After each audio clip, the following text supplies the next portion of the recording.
बालेसर कस्बा के कस्तूरबा गांधी बालिका आवासीय स्कूल में शैक्षणिक बाल मेले का आयोजन किया गया। मेले का शुभारंभ शेरगढ़ विधायक बाबू सिंह राठौड़ के द्वारा किया गया। बुधवार को कस्बे के KGVP विद्यालय में हर वर्ष की भांति आयोजित बाल मेले में विद्यालय को रंग बिरंगी फूल मालाओं से आकर्षक सजाया गया। रंग बिरंगी टेंट लगाकर बालिकाओं के लिए अलग अलग स्टॉलें लगाई गई। इसके बाद दोपहर को 12 बजे शेरगढ़ विधायक बाबू सिंह राठौड़ ने फीता काटकर मेले का शुभारंभ किया। इसके बाद स्कूल की बालिकाओं के द्वारा सरस्वती वंदना की और शेरगढ़ विधायक राठौड़, पूर्व प्रधान भंवर सिंह इंदा, CBEO गार्ड सिंह, नगर पालिका के चेयरमैन भंवरलाल सांकला, प्रधानाचार्य मंजू और प्रधानाध्यापिका कीर्ति मथुर ने मां सरस्वती के चरणों में द्वीप प्रज्वलन कर विधिवत रूप से मेले का शुभारंभ किया। इस दौरान बालिकाओं के द्वारा आकर्षक सांस्कृतिक कार्यक्रमों की प्रस्तुति दी गई। इस मौके पर शेरगढ़ विधायक ने कहा कि प्रदेश की बीजेपी सरकार बालिका शिक्षा को लेकर संवेदनशील है। बालिकाओं के लिए गार्गी पुरस्कार, कालीबाई व्हील स्कूटी योजना, निःशुल्क टैबलेट योजना सहित दर्जनों प्रकार की योजनाएं बालिकाओं की शिक्षा को लेकर संचालित थे। इसके बाद विधायक सहित अतिथियों ने पूरे मेले का भ्रमण किया, जहां पर बालिकाओं के द्वारा अलग अलग स्टॉल लगाई हुई थी। उनमें से प्रत्येक स्टॉल पर जाकर वहां पर बालिकाओं से जानकारी ली।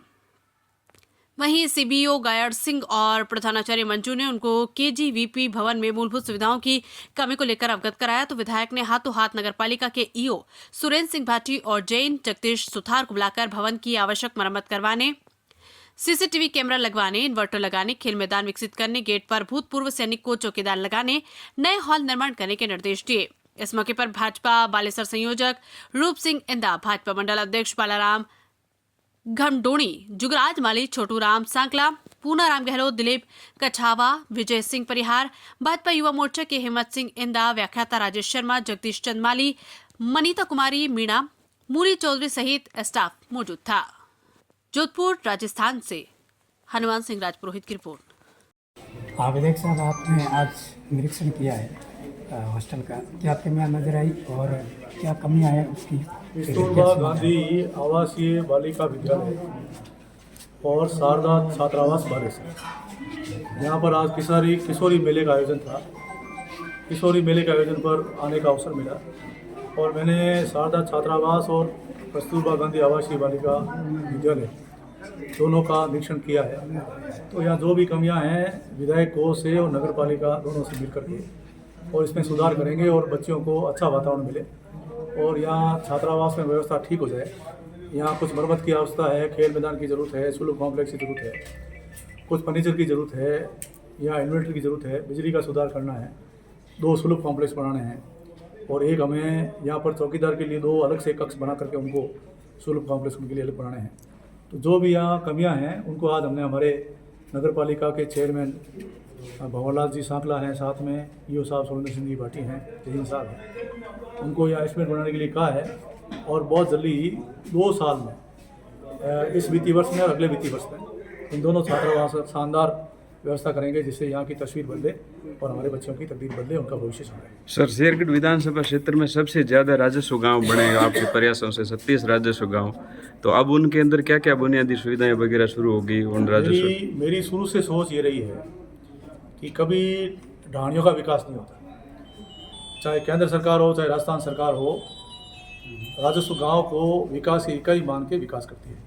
इसलिए हमारी दूरदर्शी सोच के तहत सबसे पहले जब 2003 में इस शेरगढ़ विधानसभा क्षेत्र की जनता ने हमें सेवा का अवसर दिया था विधायक बना के, उस समय करीब 500 गाँव बनाए थे और अभी भी आप देखेंगे कि हमारे देश के यशस्वी प्रधानमंत्री आदरणीय नरेंद्र मोदी जी ने जो अनुसूचित जाति के लोग हैं और पिछड़े लोग हैं उनके भविष्य को सुधारने के लिए एक धरती आभा योजना शुरू करी है। उस योजना में जहाँ जिस राजस्व गांव में 50% से ज़्यादा अनुसूचित जाति निवास करती है उस गांव का चयन हुआ है। तो जोधपुर जिले में 10 विधानसभा है, उसमें 54 राजस्व गांव का चयन हुआ, जिसमें से 46 राजस्व गांव केवल मात्र शेरगढ़ विधानसभा क्षेत्र के हैं। तो आपको समझ में आ जाना चाहिए कि जब राजस्व गाँव बड़ा है तो 46 गाँव आ गए। अगर बड़ा गांव होता तो उसमें जनसंख्या 50% से ज़्यादा नहीं होती, इसलिए चयन नहीं होता। तो छोटे गांव बनाने से जहाँ भी अनुसूचित जाति और अनुसूचित जनजाति, जहाँ अनुसूचित जाति रहती है उनको संबल ग्राम योजना में 50% से ज़्यादा जनसंख्या होती है, उनको 20 लाख रुपए संबल योजना मिलते हैं।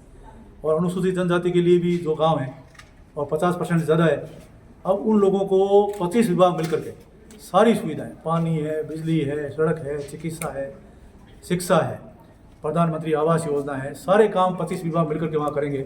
यानी कि अनुसूचित जनजाति में कोई अभाव नहीं रहेगा और सारी बुनियादी सुविधाएं लागू। अब उसमें सड़क भी आती है, पानी की VTC बनती है, बिजली आती है, 3 फेस आती है, आंगनबाड़ी आता है। राजस्व गाँव को जोड़ करके ग्राम पंचायत बनती है।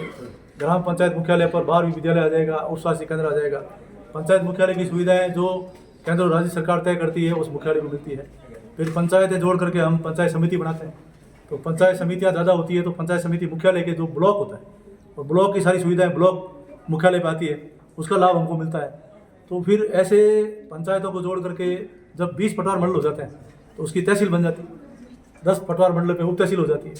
तो ऐसे जो सतत प्रक्रियाएं होती है उनका सब लाभ तभी मिलता है जब पहली इकाई राजस्व गाँव। इसलिए हमारा लक्ष्य है कि 31 दिसंबर से पहले जो राजस्व गाँव घोषित होंगे वो जो सेंसस 2025 वाला अभी जनगणना शुरू हो रही है 31 दिसंबर के बाद जनवरी में। तो जनवरी 2025 में जब जनगणना शुरू होगी, इनकी जनगणना जो नए गांव घोषित हो गए इनकी अपनी जनगणना होगी, तो जनगणना का आधार मान करके ये विकास होगा। तो हम चाहते हैं कि 31 दिसंबर से पहले हमारे गांव घोषित हो, ऑनलाइन हो जाए और 31 दिसंबर के बाद जब 1 जनवरी 2025 को नई जनगणना होगी और उन जनगणना में हमारी राजस्व गाँव की जनगणना हो जाएगी, तो स्वतः उनको जो सरकार की योजनाओं का लाभ मिलता रहेगा, जिससे हमारा शेरगढ़ एक विकसित विधानसभा क्षेत्र बनेगा।